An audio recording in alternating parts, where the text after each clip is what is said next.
Il est à 23h40 et je crois que le président de la République, commandant suprême des forces armées de la République démocratique du Congo, est encore en ce moment précis en train de travailler. Cette réunion, c'était pratiquement la dernière d'une très longue journée parce qu'il y avait à la fois le besoin de suivre de près la situation sécuritaire à Goma. Vous savez que ce matin, des camps des déplacés ont notamment été touchés par des bombes. Il était question d'étudier tous les mécanismes, notamment avec les responsables tant au niveau du gouvernement qu'au niveau de l'armée, pour voir comment on assure la protection et la sécurité des populations.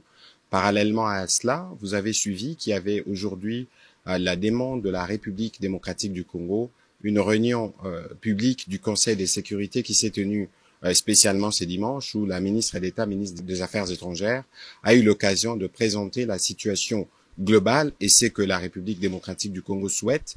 Et dans ces mêmes esprits, le président de la République a eu plusieurs contacts avec un contact diplomatique pour évidemment étudier tous les tours de la question. Et donc à ces propos, le président de la République a tenu d'abord à exprimer toute la solidarité du gouvernement et de lui-même envers nos populations qui sont affectées et qu'à ce niveau, toutes les dispositions sont prises pour nous garantir la sécurité et la protection des compatriotes, parce que nous savons qu'il y avait justement, par exemple, ces bombes qui sont tombées sur des camps de déplacés. Il faut s'assurer que les vies humaines sont préservées. Voilà, en synthèse, les tours des questions qui ont été abordées ce soir autour du président de la République. Nous sommes dans une situation de guerre où l'actualité évoluée, elle peut évoluer à tout moment. L'idée ici, c'était de regarder qu'est-ce que nous devons faire pour assurer que nous avons protégé nos populations.